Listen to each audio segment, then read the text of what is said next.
Hi, this is Angela Galloway, and I am going to be working on showing you all how to do a histogram in Excel. Okay, so this is for our Math 146 class. This is something you're going to use on your project too. And so I gave you a handout that kind of goes through this step by step and shows this data here. The one you have, let me see if I can get that up. So this is the one you've got that you're probably looking at creating a histogram in Excel. So we've got this data here. 40 students were asked how many hours they spent studying in the past week in class and out of time and out of class. So here is all our data. So that data I typed into Excel. Now when you work with Excel, typically you're going to put your data down a column. Okay, so like mine is in column A. So I just type my data in here. Now you can do this with any of the data you have from some of your homework problems. So let me pull up a homework. So if we go to a homework problem, um, like this is from your 12-2 homework, okay? You may have noticed when they give you a data set, there's something over there, this little blue box.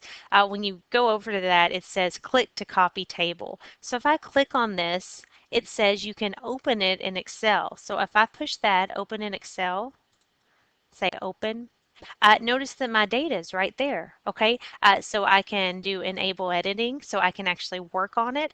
And so what might you want to do with this? Well, if you're trying to create a frequency distribution, the first thing you might want to do is go over here and sort it. You can sort from smallest to largest. And so that would tell us, my data goes from 96 to 269. Then we could calculate the mean if you're doing that later on. We could look at to do the mean in Excel, you actually type in average. So for Excel, it's a program that basically you're writing in your own math formulas. Okay, so you're always going to start it with equals.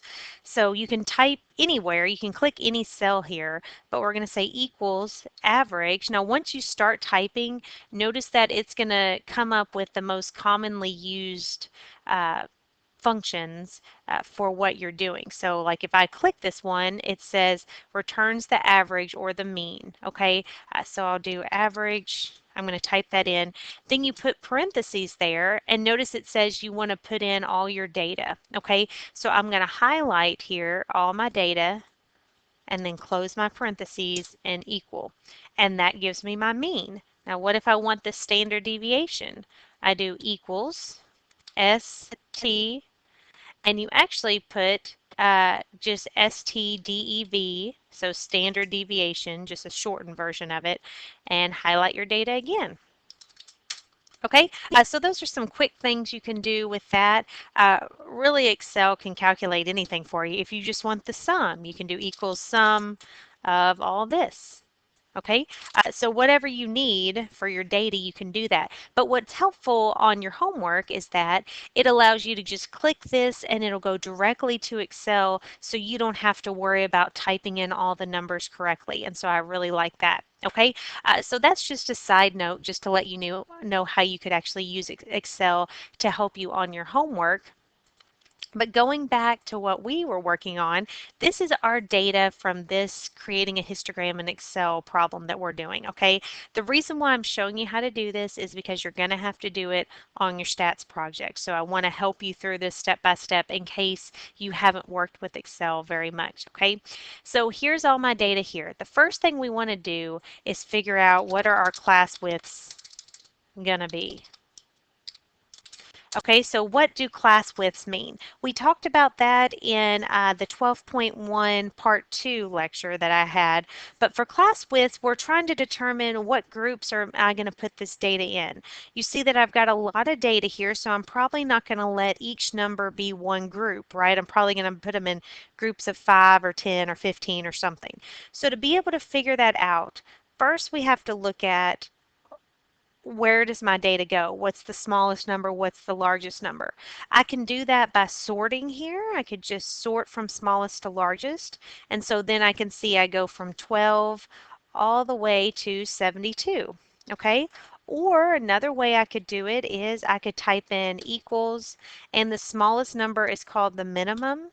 it just puts it as min, so you can do the minimum of this column, and it'll tell me it's 12. The largest number is the maximum, so I do equals max of this column, and it'll tell me it's 72. Okay, so you can do it either way. It depends on how long your data is, if you want to sort it, or if you want to, just do the min and the max, and you can do that too. Okay, so now we know the smallest number is 12, the largest is 72. So what is the difference in the max and the min here? So I could actually do this in here. I could do equals this minus this. Okay, or of course we could do 72 minus 12 in our head, right? That's going to be 60. So this is the difference between those two. Okay, so now what we talked about was you probably you will want the number of categories that we will use is going to be between 5 and 12, right? That was just the opinion of the book. And that's a pretty common opinion, that if you have less than 5, you don't have enough categories. If you have more than 12, then you have too many. Okay, so let's determine what the widths would be if I only had 5 categories. So if I only have 5, I'm going to take my 60 here, divide by 5, and I get 12. So that's what my width is going to be. Okay, so if I have 5 categories, my width will be 12. So I'll start with 12. I'll go from 12 to 23, then 24, up to 35, and then keep going. Okay, that would be my class width. Okay, what if I have 12? Okay, so if I have 12, 60 divided by 12, and this one, they just both happen to be the same, opposites, the width would be 5. Okay, if I have 5 categories, my width will be 12. If I have 12 categories, my width will be 5. Now, what I told you was that typically if I'm trying to choose a width, I'll usually try to stick with 5, 10, 15, 20, something like that, right? Just because it's kind of easy. So what we're going to use here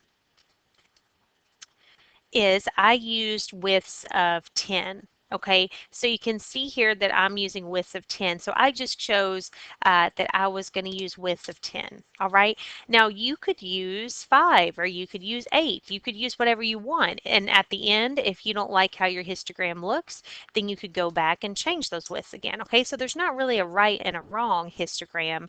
It's just that some describe the data better than others. Okay, so the class widths I'm going to use here are 10. So I'm noticing that my first value is 12. Okay, now I probably don't want to start right with 12. I mean, I could, but then I'm going to go from 12 to 22 and blah, blah, like that. Okay, and I really don't want to do that. So instead, I'm going to start with 10. Okay, if I started at 10, my first group would go from 10 to 19. Okay, so 19 would be my endpoint. Okay, my endpoint of that category. The next endpoint would be 29, so 20 to 29, then 30 to 39, 40 to 49, 50 to 59, 60 to 69, and 70 to 79. Now I don't need to keep going after that because my highest value is 72 and it would fall in that group. Okay, so really the hardest part of this process is just figuring out your category endpoints. Okay, so this here, I'm putting in my category endpoints. This is my data. These are the endpoints for each of my categories. I have to put those in so Excel knows how I want the categories set up. Okay, the next thing you're going to do is we're actually going to create the histogram. Now you're going to go to data, and there should be something over here that says data analysis. If it's not there, we just need to add it in. Okay, if it's already there, then that means you probably added it in for another class or something like that. But it's an add-on that we need to attach here. So what we're going to do is we're going to go to File and Options. Okay, and so this box is going to pop up. And we are going to go down to add-ins, okay, because this is one of those options that can be added on, but you just have to find it and add it on to your Excel program. So the add-ins here shows some of the add-ins, but we're going to go down here to manage the add-ins, okay, and say go. All right, what we want to add is this analysis tool pack. Okay, so click it there and say okay. And then it comes up. Okay, so there it is, and it says data analysis. Okay, and that's what we want to click on. We're actually can use this for a lot of things. You'll see we can do the histogram, but this descriptive statistics there, what that does is basically the same thing the TI-83 or the graphing calculator does when I tell you all to use one variable stats, and that's later on in chapter 12. But when you're calculating the mean, the median, the standard deviation, the descriptive statistics will give you all of those. So you could use that. But right now what we're doing is the histogram. Okay, so we're going to click histogram and say okay. Now the input range. The input range is where is your data. Okay, so make sure your cursor is flashing in there. Then go back to your data and highlight it. As you highlight it, you see that that range is being put into the little cell there. Okay, now the bin range. The bin range is what they call your endpoints for your categories. Okay, so that's going to be our values here. Okay, now you have some options for the output. You can put the output somewhere on this page, which is what I'm going to do. I'm just going to click somewhere, and that's where the graph is going to come up. Or you can make it a new worksheet, so that means it'll open as a new tab down here, or a whole new workbook. Okay, so it could be its own new file. So it's just up to you how you want it to be. Typically, I just put it right here with my data so I can work with it there. The next thing you want to make sure you click is you have to click the chart output or it will not output what you want. Okay, so you've got to click that so that you actually see it and then push OK. Okay, so there is my data, okay, in a histogram. Now it doesn't look like a histogram right now, right? Because what did I teach you all in the last section of lectures? I said that a histogram has to have bars that are touching.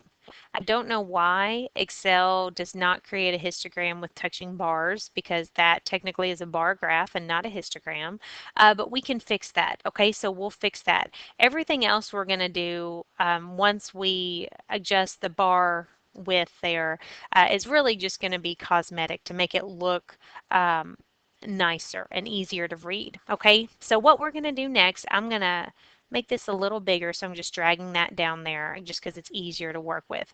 I don't really need this frequency thing there, so I'm just going to click on it and then push delete on my keyboard. When I do that, it gives the graph more room to spread out, so I always like when it looks like that more. I'm going to click on one of the bars, and when you do that, you notice that all of them get selected. Okay, so I left clicked on the bars. Now I'm going to right click and go to Format Data Series.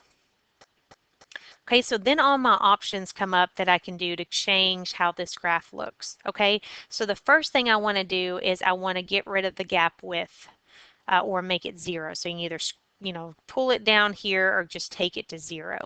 Okay, and you see that makes it look like a histogram, so I'm happy with that. The other thing we can do in here is we can change how this is filled. So if you wanted a different color, so let's say I want mine purple, then you can do, these fancy things here if you want different patterns or whatever. Of course, like I said, I like really plain graphs, so I probably wouldn't do any of that, but that's something you can do. You can also add a border, which you might want a border around your lines. Sometimes that helps it look a little nicer. So I'm going to do that, and I'm going to make mine a black line around my purple bars. Okay. Then this one here again is just doing even more adjusting to how it looks. But I would probably just, if you want to change the color, do that. And then definitely you need to change that gap width. Otherwise, I won't be able to give you full credit. Okay, so you need those bars to be touching. Okay, then I'm going to X this off here and close it. And now if I click somewhere else, you can see how my graph looks. So it already looks a lot nicer. The next thing I'm going to work on is notice how on the x-axis, which here the x-axis is showing our data, which we're doing study hours, right? It just says 19, 29, 39, 49, whatever. So someone that's just looking at this might think, oh, all these people studied exactly 19 hours, these studied 29, these studied 39, but that's not what it's really saying, right? That's just a grouping of people that fell in categories. So I go up here. This actually would be like our frequency chart. Okay, and so it says, 6 people fell in this group, 11 fell in that group, etc. So whatever I type in here is going to come up down here. So instead of just 19, I want this to say 10 to 19. Okay. Now when I punch enter on this, it's going to automatically go to a date because it thinks 10/19 is October 19th. That's only going to happen if you have numbers that could be a date. When I do this one, 20 to 29, notice it doesn't do that because obviously there's not a 20th month, okay? So how do I correct this? Well, let me delete out that date, okay? If you want Excel to not do any fancy formatting, if you want it to just use exactly what you typed, you just put an apostrophe there and then put in what you want, okay? That way it knows not to format it at all. It'll just put exactly what you put, okay? So you can see now it says 10 to 19. So now these I'm going to do similarly.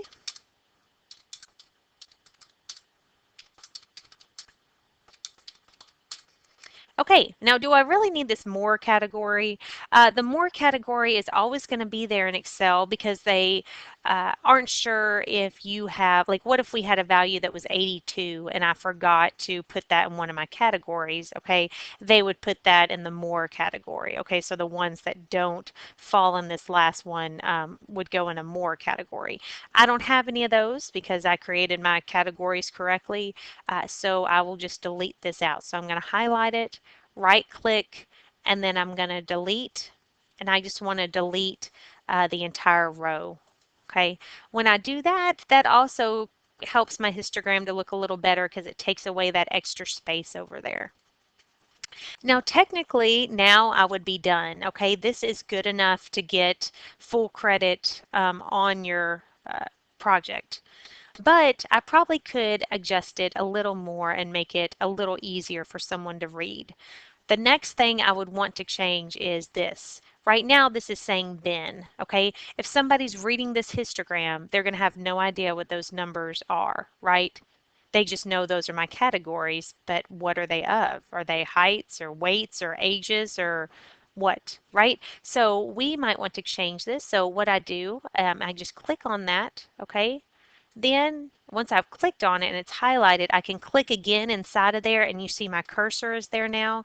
So I can backspace and type in whatever I want. So this would be study hours, if I could spell it correctly, right? Study hours there. So now we know that the, 30 corresponds to 30 study hours. And actually, I think ours were weekly study hours, so we could put weekly study hours so people know what that means. Over here, you can keep that at frequency, or you could change it to number of students if you want to. That would be fine, or frequency is okay. Then I probably should have a title for my histogram. So like, sorry, I double clicked it and it opened everything. So maybe I want to say histogram students weekly study hours. Okay. Now, if you don't like the size of that, you can highlight it and go to home just like you normally would with your text. And you can make it smaller. You can change, the color if you want to do all that. That you can just go back to where you would typically go with your text. Okay. If you want to move it around, just click on it. And when that little 4-point arrow is there, you can move it around wherever you want. Okay, and so now I would be pretty happy with this. Okay, if I highlight this, if I click on it and then go to File and Print, it'll just print my graph. Okay, if you aren't clicked on it, if you're just over here and you say File Print, then it's going to show it, it's just going to be somewhere on that page. So if you want to just print out your histogram, just click on it and then you can print it from there. Okay, so that looks pretty good. So there are several little steps there just to adjusting it, but you can work on it, try it a few times, and you'll get better every time you do it. Now, if you do your histogram here and you think you haven't used enough categories or you've used too many, then what you would do is you'd go back to here, you change these, to whatever you wanted them to be, and you'd start all over again. Do the histogram again, and it would come out, however you wanted it then. Okay, so you would just, maybe you could do a few histograms and figure out which one you think explains the data the best. Okay, so that is the end of my histogram tutorial. If you have any questions, please let me know and I'll help you out. All right, thanks.